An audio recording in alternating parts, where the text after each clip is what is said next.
وإن يرسل عشرا أدركته شفاعتي يوم القيامة او كما قال علیہ السلام.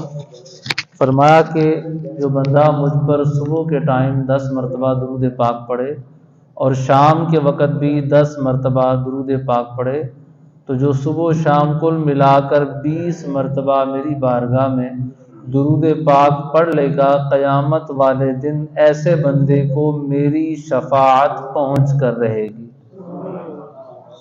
لہذا اس لیے قیامت والے دن حضور سرور دو عالم صلی اللہ علیہ وآلہ وسلم کا قرب پانے کے لیے، آقا کریم علیہ الصلوۃ والسلام کی شفاعت پانے کے لیے کثرت کے ساتھ درود و سلام پڑھنے کی عادت کو اپنا وتیرہ اور طریقہ بنا لیجئے.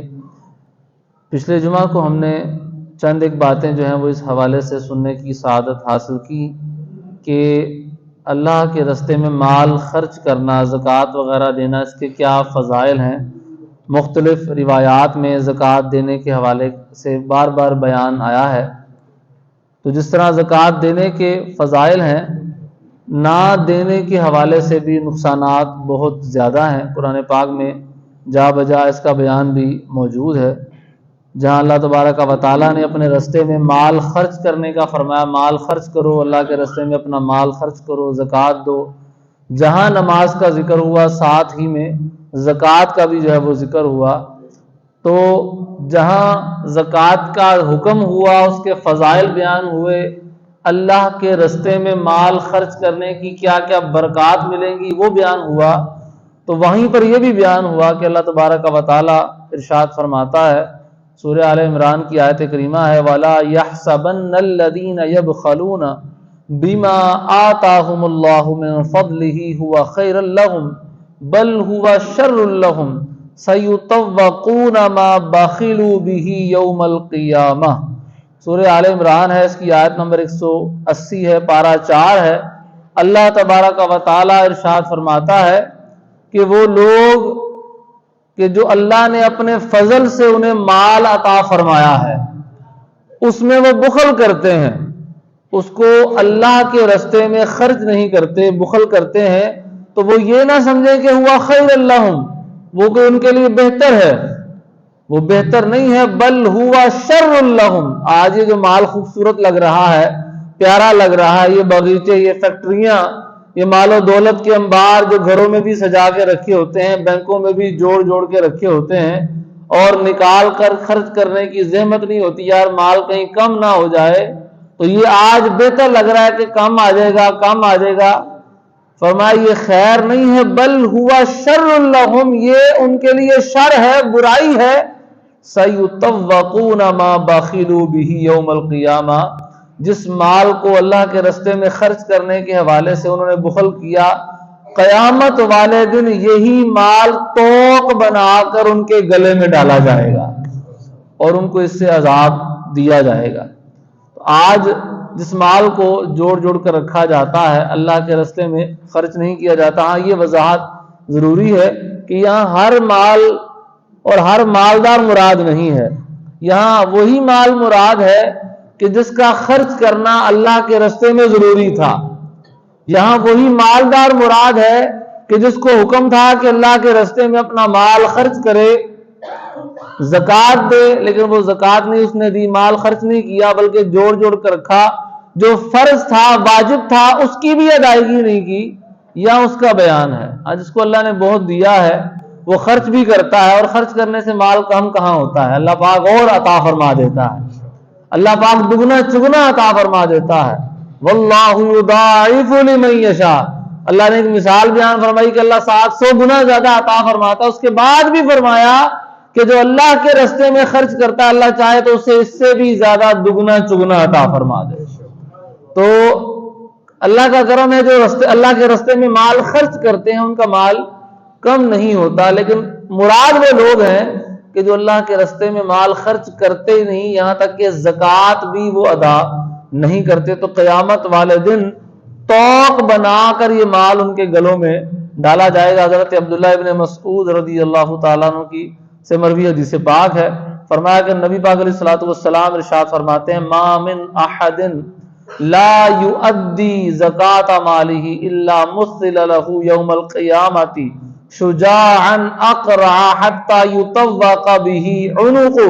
فرمایا کہ جو بندہ بھی اپنے مال کی زکوٰۃ کو ادا نہیں کرتا، قیامت والے دن یہی مال جو آج پیارا لگ رہا ہے، خوبصورت لگ رہا ہے، دل کو لبھا رہا ہے، یہی مال قیامت والے دن اس کے گلے میں ایک گنجے سانپ کی صورت میں مسلط کر دیا جائے گا. اور وہ گنجے سانپ کے والے سے مشہور ہے کہ یہ بہت ڈنک مارنے میں تیز ہوتا ہے، زہریلا ہوتا ہے.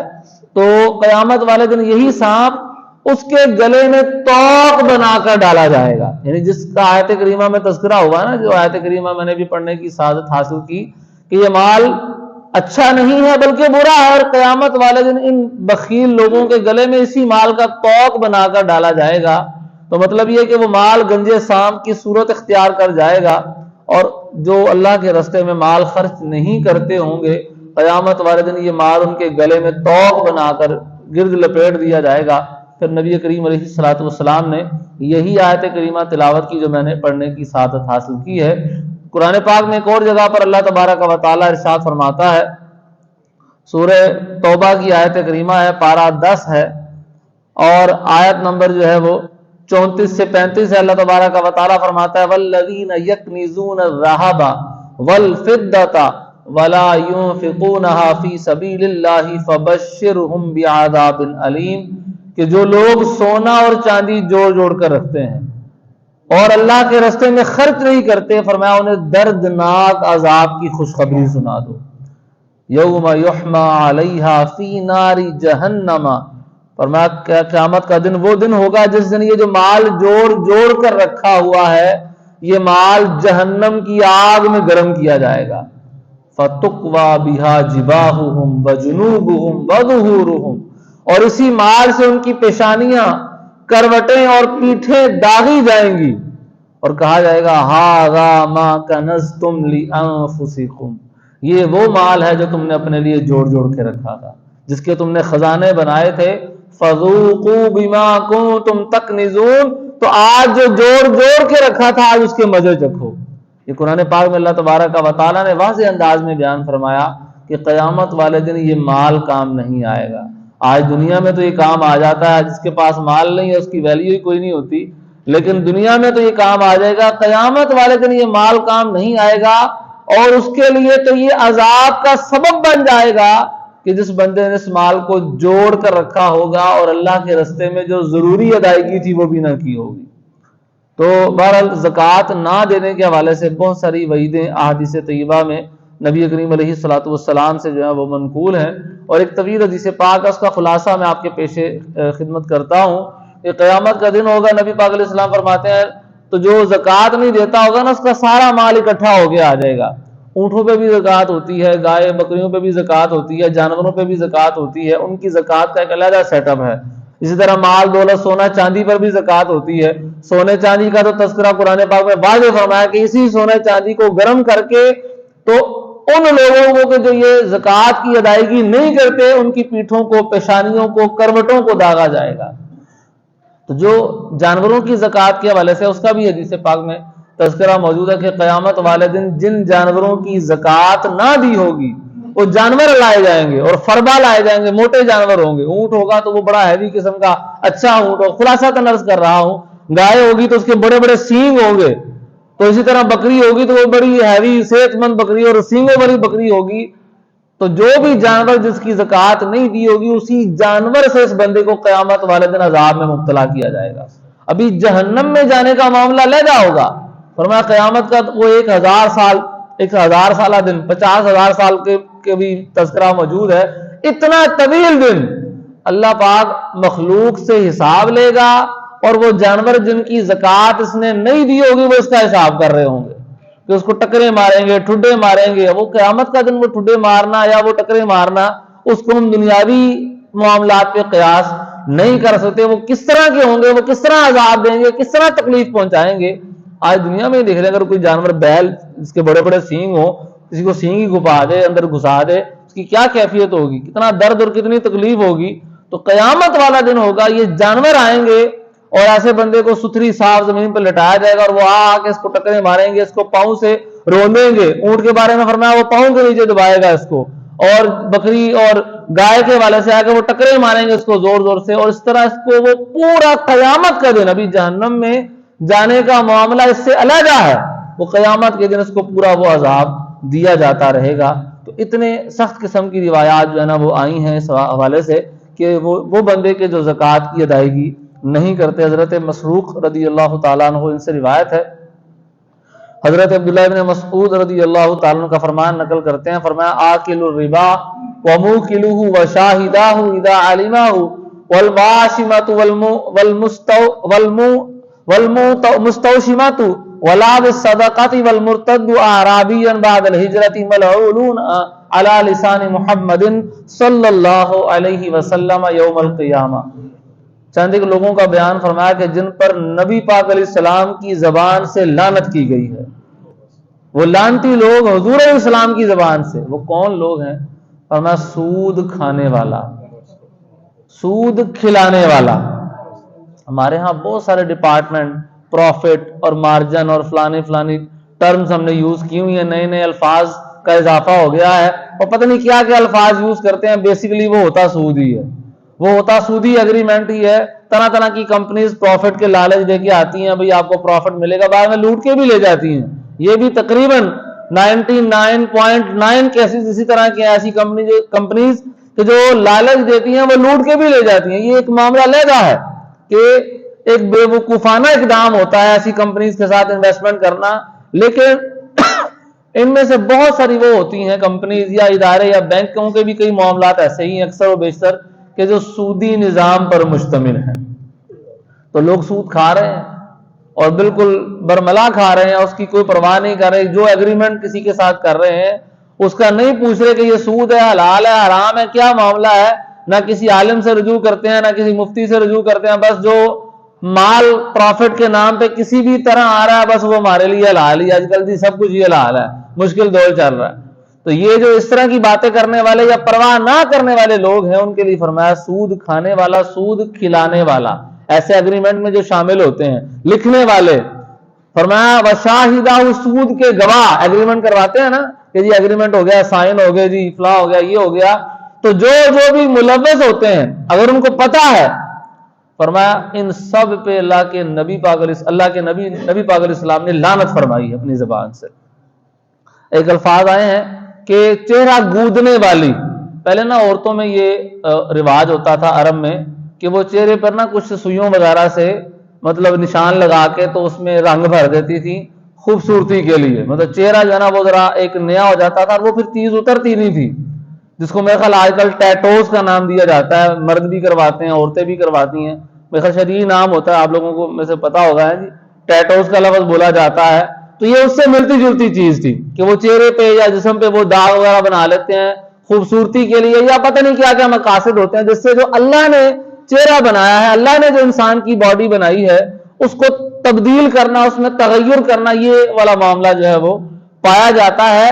تو ایسے عورتیں پہلے کرتی تھیں تو ان کے لیے الفاظ آئے کہ وہ گدوانے والی, چہرہ پر وہ گدوانے والی اور گوندنے والی, یعنی جو میک اپ وہ کرتی ہیں, جو کرواتی ہیں, دونوں پہ نبی پاک علیہ السلام نے لعنت فرمائی کہ چہرہ جو اللہ نے بنایا وہ خوبصورت ہی بنایا ہے, اس کو ایسی تبدیلی کرنا کہ جو تبدیلی چینج نہ ہو سکے. تھوڑی بہت اس طرح میک اپ بعض عورتیں کرتی ہیں, اس میں بھی بعض جائز ہوتے ہیں, بعض ناجائز ہوتے ہیں, اس کی تفصیل میں نہیں جانا چاہتا. تو ان میں جائز والی صورت یہ ہوتی ہے کہ وہ چیز اتر جاتی ہے, ٹھیک ہے نا, جو بھی میک اپ وغیرہ کیا ہے, لپسٹک لگائی, کچھ ایسا کیا تو وہ چیز اتر جاتی ہے نا, کریمیں شریمیں مرد بھی لگا لیتے ہیں, وہ چیزیں اتر بھی جاتی ہیں نا.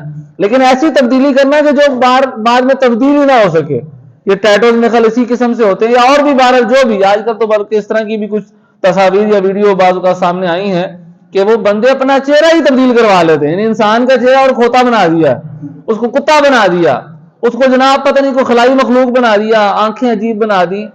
تو یہ عجیب و غریب رسم و رواج جو کفار میں تو موجود ہیں, بدقسمتی سے تھوڑے تھوڑے کر کے وہ مسلمانوں میں بھی رائج ہونا شروع ہو گئے ہیں. ایسا کرنے والوں پر نبی پاک علیہ السلام نے لعنت فرمائی ہے کہ چہرہ بگاڑنا, اس کو تبدیل کر دینا کہ دوبارہ وہ اپنی اصل حالت پہ آنا مشکل ہو جائے. ایسی تبدیلی کرنا چہرے میں یہ یا جسم کے کسی بھی حصے میں یہ حرام ہے، ناجائز ہے۔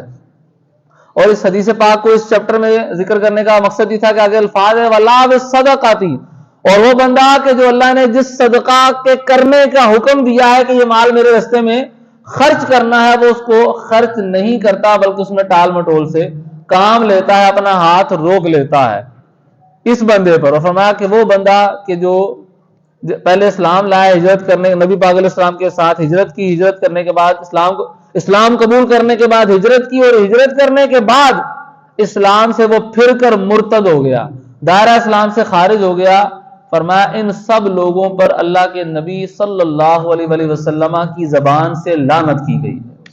اب آپ اندازہ کیجئے کہ مرتد کو بھی ساتھ ملایا ہے، مرتد تو بالکل دائرہ اسلام سے خارج ہو گیا نا، تو آپ اندازہ کیجئے کہ یہ کام کرنے والے جو لوگ ہیں یہ کتنے مستحق عذاب ہے اللہ کی بارگاہ میں، کہ ایسے لوگوں کا آخرت میں کیا معاملہ ہوگا، جن میں سے ایک بندہ وہ بھی ہے کہ جو زکوٰۃ کی ادائیگی نہیں کرتا۔ نبی پاک علیہ الصلوۃ والسلام کا فرمانے والی شان ہے، آپ فرماتے ہیں کہ ان غنی لوگوں کے لیے ہلاکت ہے کہ جو فقراء میں سے اللہ نے ان کو غنی کیا، لیکن انہوں نے ان فقیر لوگوں پر جو اللہ کے بندے تھے اپنا مال خرچ نہیں کیا۔ قیامت کا دن ہوگا یقولون ربنا ظلمنا حقوقنا التي فرضت لنا علیہم، وہ جو فقراء لوگ ہوں گے وہ اللہ کی بارگاہ میں عرض کریں گے یا اللہ ان لوگوں نے جو غنی تھے، امیر تھے، پیسے والے تھے، ان کو تو نے مال عطا فرمایا تھا اور اس مال میں ہمارے لیے ایک حق رکھا تھا، انہوں نے وہ حق ہمیں نہیں دیا اور ہم پر ظلم کیا ہے۔ اللہ تبارک و تعالی قیامت والے دن ارشاد فرمائے گا وَعِزَّتِي وَجَلَالِي لَأُدْنِيَنَّكُمْ وَلَأُبَاعِدَنَّهُمْ، فرمایا کہ مجھے میرے عزت اور جلال کی قسم ہے میں تمہیں اپنے قریب کروں گا اور ان لوگوں کو اپنی رحمت سے دور کر دوں گا۔ تو جو رب کی رحمت سے قیامت والے دن دور ہو گیا تو اس کا انجام کیا ہوگا؟ تو وہ لوگ جو آج فقر و فاقہ میں مبتلا ہیں، کھانے کو بعض اوقات کچھ نہیں ہوتا، پہننے کو مشکل ہے، کھانے کو مشکل ہے، ایسے لوگوں کو پریشان نہیں ہونا چاہیے۔ قیامت والے دن یہ نبی پاک علیہ السلام کے گروہ میں ہوں گے۔ نبی پاک علیہ السلام نے دعائیں کی ہوئی یا اللہ مجھے فقراء اور مساکین میں اٹھا، مجھے ان لوگوں میں اٹھا۔ اور قیامت والے دن یہ اغنیاء سے مختلف روایتیں ہیں، 500 سال پہلے، مطلب ایک عرصہ پہلے یہ لوگ جو فقیر ہوں گے عرصہ دراز پہلے غنی لوگوں سے، مالدار لوگوں سے پہلے داخل جنت ہو جائیں گے۔ لیکن فقیروں سے مراد وہ مراد نہیں ہے کہ جو مطلب آج کل کے فقیر پیشہ ور بھکاری ہیں، وہ مراد نہیں۔ فقیر سے مراد وہ بندہ کہ جس کے پاس کھانے پینے کو کچھ نہیں ہے، بیچارہ اس کو کہتے ہیں ہینڈ ٹو ماؤتھ کہا جاتا ہے، لفظ بولا جاتا ہے، وہ ہے، اور تھوڑا سا مال ہے جس پہ گزارا ہو جاتا ہے، کسی سے سوال نہیں کرتا، کسی کے آگے دستے سوال دراز نہیں کرتا، بھیک نہیں مانگتا، ٹھیک ہے نا، اور اللہ کی ناشکری نہیں کرتا، بے صبری کا مظاہرہ نہیں کرتا، بلکہ جو اللہ نے دیا اس پر خوشی کا اظہار کرتا ہے کہ جو اللہ نے مجھے دیا میں اس پہ راضی ہوں۔ تو ایسا فقیر بندہ، ایسا فقیر جس کو کہتے ہیں یار فقیر لوگ نے، وہ جنرل فقیر ہے، وہ حقیقی فقیر ہے، اللہ کی بارگاہ میں اگر 2 لفظ بولے گا اللہ اس کی بات کو ضرور پورا فرما دے گا۔ اللہ کی بارگاہ میں ایسے لوگوں کا بڑا مقام ہے، تو وہ اغنیاء سے بدرجہ سال پہلے داخل جنت ہو جائیں گے، ان کو اللہ اپنا قرب عطا فرمائے گا۔ اور وہ غنی لوگ، وہ مالدار لوگ کہ جو اللہ کے رستے میں اپنا مال جو ضروری خرچ کرنا تھا وہ نہیں خرچ کرتے، قیامت والے دن اللہ ایسے لوگوں کو اپنی رحمت سے دور فرما دے گا۔ ایک حدیث پاک میں حضرت ابو ہریرہ رضی اللہ تعالیٰ عنہ سے روایت ہے، نبی پاک علیہ الصلوۃ والسلام ارشاد فرماتے ہیں عرض علی اول ثلاثۃ يدخلون الجنۃ واول ثلاثۃ يدخلون النار، فرمایا کہ وہ پہلے 3 لوگ مجھ پر پیش کیے گئے جو سب سے پہلے جنت میں داخل ہوں گے، اور وہ 3 لوگ مجھے بتائے گئے کہ جو سب سے پہلے جہنم میں داخل ہوں گے۔ اب کون سے وہ 3 لوگ ہیں جو جنت میں داخل ہوں گے؟ کون سے وہ 3 لوگ ہیں جو جہنم میں سب سے پہلے داخل کیے جائیں گے؟ جس سے پتہ چلتا ہے کہ جو 3 لوگ سب سے پہلے جنت میں جائیں گے اللہ کی بارگاہ میں ان کا مقام و مرتبہ بہت زیادہ ہے، اور جو سب سے پہلے جہنم میں جائیں گے اللہ تبارک و تعالی کی ناراضگی ان کے لیے سب سے زیادہ ہے۔ تو جو جنت میں جانے والے ہیں، فرمایا جو پہلا ہے فشہید، وہ شہید ہے جو اللہ کے رستے میں شہید ہو جائے۔ غزہ کے مسلمانوں کی یاد آ جاتی ہے کہ ابھی جو وہاں پہ شہداء ہیں جن پر ظلم و ستم کیا جا رہا ہے، بچے چھوٹے چھوٹے شہید ہو رہے ہیں، عورتیں شہید ہو رہی ہیں، تو یہ شہیدوں کا مقام بہت عرفہ والا ہے۔ بلکہ شہیدوں پہ تو رونے پر ہمارے ہاں برا محسوس کیا جاتا ہے، یار شہید ہو گیا بھائی تمہارا بیٹا بھائی فلاں اللہ کے راستے میں شہید ہو گیا. اور یہ منظر تو دیکھنے میں اب آ رہے ہیں، جو ہم کتابوں میں حدیثوں میں پڑھتے تھے تو دیکھنے میں آ رہے ہیں کہ مسلمانوں میں ایسے نیک لوگ باقی ہیں کہ جب ان کا کوئی اللہ کے راستے میں مارا جاتا ہے، شہید ہو جاتا ہے، تو وہ بے صبری کا مظاہرہ نہیں کرتے بلکہ حسبی اللہ، اب مجھے اللہ ہی کافی ہے، اس طرح کے الفاظ منہ سے نکل رہے ہیں. میں اللہ کی ذات پہ توکل کرتا ہوں، اس طرح کے الفاظ منہ سے نکل رہے ہیں.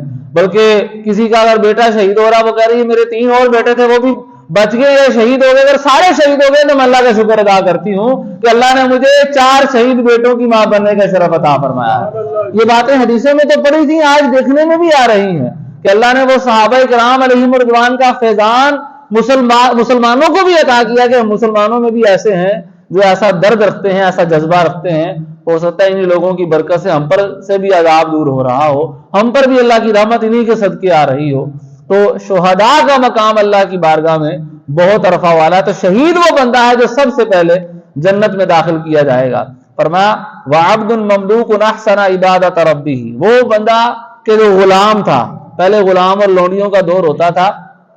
فرمایا کہ وہ بندہ جس کو جو غلام تھا، مسلمان تھا، اس نے غلامی کے ساتھ ساتھ اپنے آقا کی بھی خدمت کی، غلام ہونے کی حیثیت سے اس کی بھی خیر خواہی کی، اس کی بھی خدمت میں کوتاہی نہیں کی، اور اپنے رب کی عبادت بھی کرتا رہا.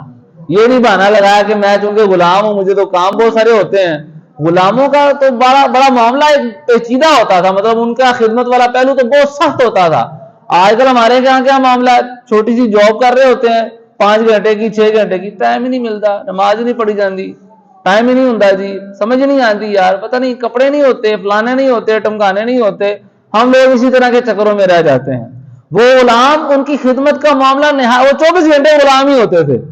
وہ کسی بھی ٹائم ان کا آقا اگر ان کو بلاتا تھا ان پر لازم تھا کہ وہ اس کی بات سنیں. تو جس نے اپنے آقا کی بھی خیر خواہی کی، اپنے مالک کی بھی خیر خواہی کی، اور اپنے رب کی عبادت بھی کرتا رہا، فرمایا یہ وہ پہلا بندہ ہوگا جو جنت میں داخل ہو جائے گا.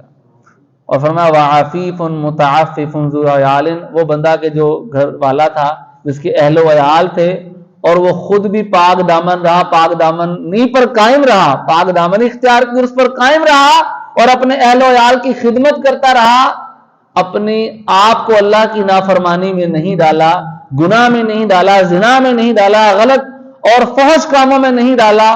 فرمایا قیامت والے دن یہ وہ بندہ ہوگا ان 3 بندوں میں سے جو سب سے پہلے جنت میں داخل کیے جائیں گے. اب جو جہنمی لوگ ہوں گے وہ کون ہوں گے؟ فرمایا امیر مسلط، وہ نگران، وہ امیر، وہ حاکم جو مسلط ہو گیا. بس ہمارے ہاں بہت شوق ہوتا سیاست کے، آپ معاملات دیکھ لیں، ہر بندے کو شوق ہے میں ایم پی اے بن جاؤں، میں ایم این اے بن جاؤں، میں فلاں بن جاؤں، میں یہ بن جاؤں، میں وزیر اعظم بن جاؤں، میں فلاں. اتنا آسان کام تھوڑی ہے. قیامت والے دن اپنے ماتحت ایک ایک بندے کا حساب دینا پڑے گا. اور آج کل جو ہمارا حساب ہے وہ مسلط ہونے والا ہی ہوتا ہے. ووٹ چھوڑ کے جو معاملات ہیں وہ آپ کے سامنے ہی ہوتا ہے، لیکن مسلط ہونے والا حساب ہوتا ہے. اب جو مسلط ہو کے جو بھی آ جائے، جو شوقین ہے اور آ رہا جی میں حاکم بن جاؤں، میں نگران بن جاؤں، میں جناب یہ وزیر اعظم اور ایم این اے جو بھی نگرانوں کی مختلف ہمارے ہاں ٹائپس ہیں سیاست میں یہ بن جاؤں، میں وہ بن جاؤں. اس کے علاوہ بھی آپ نیچے بھی آ جائیں کہ میں فلاں کمپنی کا آنر بن جاؤں، مجھے جناب یہ فلانی ذمہ داری مل جائے، میرے ماتحت لوگ ہوں. جو ایسا مسلط امیر ہوگا نا، فرمایا قیامت والے دن ایسا بندہ سب سے پہلے جہنم میں جائے گا.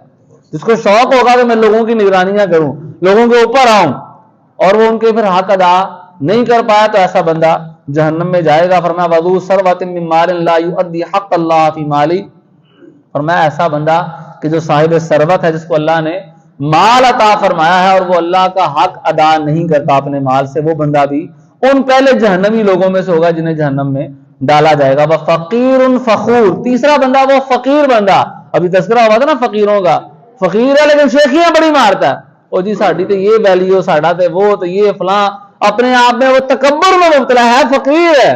حالانکہ فقراء کے فضائل ہیں، وہ فقیر ہے لیکن اس کے باوجود فخر میں، تکبر میں، غرور میں مبتلا ہے.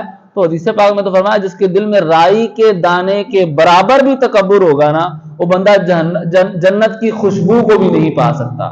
رائی کے دانے کے برابر تکبر، بندہ اپنے آپ کو بڑا سمجھے کہ مجھے کچھ ملا ہوا، یا میں کچھ ہوں، یا میں فلاں سے بہتر ہوں، وہ فقیر بھی ہوگا تو قیامت والے دن سب سے پہلے وہ جہنم میں جائے گا. تو بہرحال یہ چند ایک باتیں تھیں. تو اپنے جو خصوصی ہمارا ایک ٹاپک تھا، خاص طور پہ چند ایک اور باتیں بھی ضمن بیان ہو گئی کہ اپنے مالوں کی زکوٰۃ کی ادائیگی لازمی کرنی چاہیے. اس کے حوالے سے تفصیل لازمی ذہن میں رکھیں. تو 7.5 تولہ اگر سونا ہے کسی کے پاس،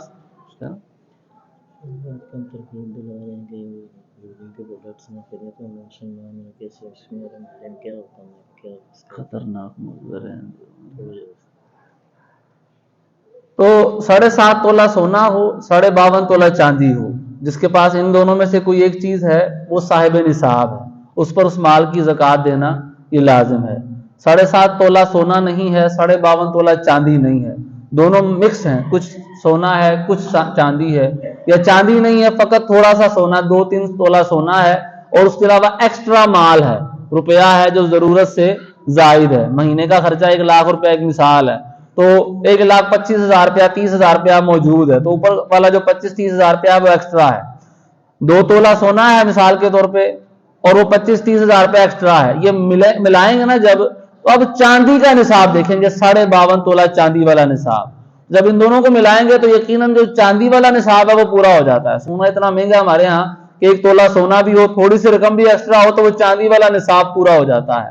اب وہ چاندی والا نصاب دیکھ کے تو اس سونے کی بھی زکوٰۃ ہوگی، اس پیسے کی بھی زکوٰۃ ہوگی، ٹوٹل اماؤنٹ کی جو مارکیٹ ویلیو بنے گی اس کا 2.5% اللہ کے رستے میں دینا ہوگا. بعض لوگوں کے ذہنوں میں صرف یہ ہوتا ہے یار ساڑھے کو سونا تے کاٹ ہے 7.5 تولے نہیں گا، ٹھیک ہے نا، یا ساڑھے کو چاندی ہی کاٹ ہے 52.5 تولے نہیں گی، تو وہ کم بھی ہونا تو پھر دیکھا جائے گا دیگر اموال موجود ہیں کہ نہیں موجود.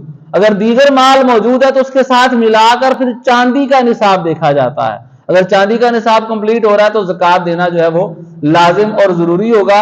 اس کے بہت سارے مسائل ہم بیان کرنا شروع ہو جائے تو ایک علیحدہ ٹاپک ہے وہ، تو آپ اپنے حساب سے آپ میں سے کسی پر زکوٰۃ بنتی ہے یا نہیں بنتی وہ اپنا حساب لازمی لگائے. ایک اور اہم چیز میں نے بیان کرنی تھی وہ یہ ہے کہ بعض لوگوں کے ذہن میں ہوتا ہے رمضان سے زکوٰۃ دینی ہے. زکوٰۃ کا تعلق رمضان سے نہیں ہے. میں مثال ایک دے رہا ہوں کہ ابھی یہ جمادی الاولیٰ کا مہینہ، جمادی الاخری کا مہینہ چل رہا ہے، جمادی الاولیٰ کا، ٹھیک ہے نا، جمادی الاولیٰ چل رہا ہے، جمادی الاول جسے کہا جاتا ہے.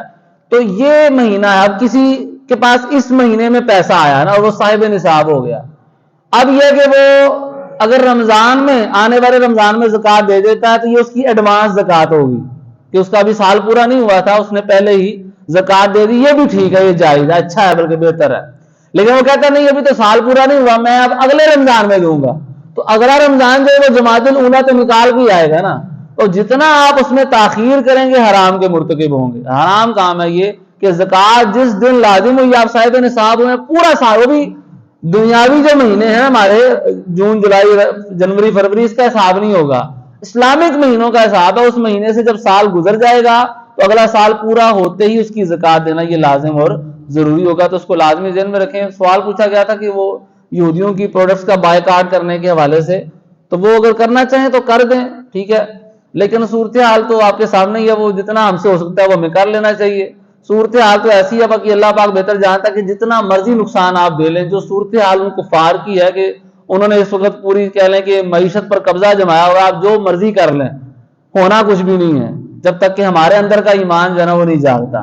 ایمان کی تو حالت یہ ہے کہ ادھر اتنے سے خطے پر مسلمانوں کو مارا جا رہا، پوری دنیا کے حکمران جو ہے نا وہ 2 لفظی کلمات کہنے کی بھی جسارت نہیں کرتے. تو 2-4 پروڈکٹ کا اگر بائیکاٹ کر بھی دیں گے تو بعض اوقات ممکن ہو سکتا ہے اپنے ہی مسلمانوں کا نقصان کر بیٹھیں، یہ بھی ممکن ہے. لیکن بہرحال میں اس کو یہ بھی نہیں کہتا کہ نہیں کرنا اور یہ بھی کہتے ہیں کہ ضرور کرنا ہے. جس کو جو سمجھ میں آتا ہے وہ اس پہ بہتر راہ جو سمجھتے یار یہ والا کام مجھے صحیح لگ رہا ہے وہ کرنا چاہے تو بائیکاٹ کر لے. جو نہیں کر رہا تو اس کو بھی یہ نہ کہ تم یہودی ہو گیا ہونا، یہ والے کلمات ہم نے کسی کو نہیں کرنے. آپ کو سمجھ آ رہا ہے کہ بائیکاٹ کرنا ہے آپ ضرور کریں، لیکن اگر کوئی نہیں کر رہا تو اس کو کہ یہ یہودی ہے اور نہ تو سپورٹر ہے فلانا ہے، اس طرح کے کلمات کر کے آپ کو بائیکاٹ کرنے کے ہو سکتا ہے ثواب ملے نہ ملے، یہ کہنے پہ گناہ لازمی مل جائے گا اور اللہ پاک اس سے ناراض لازمی ہوگا. تو لہذا یہ کسی کو نہیں کہنا، آپ کو جو سمجھ میں آتا ہے وہ لازمی جو آپ سے ہو سکتا ہے وہ کریں. لیکن جو صورتحال ہے نا حقیقت، اس پہ میری بھی کوئی اصلاح کرنا چاہے تو بالکل کر دے. حقیقی صورتحال جو سمجھ میں آتی ہے یہ ہے کہ پوری دنیا کی جو معیشت کا نظام ہے نا وہ اس ٹائم ایسا بنا ہوا کہ ہم جو مرضی کر لیں، کیا نقصان پہنچانا، سب کچھ قبضے میں تو ان کے ہے تو کسی کو کیا نقصان پہنچا سکتے ہیں. بس اللہ پاک ہمارے حال پہ رحم فرمائے اور ہمارے معاملات کو بہتر فرمائے. آمین بجاہ النبی الامین صلی اللہ علیہ وسلم.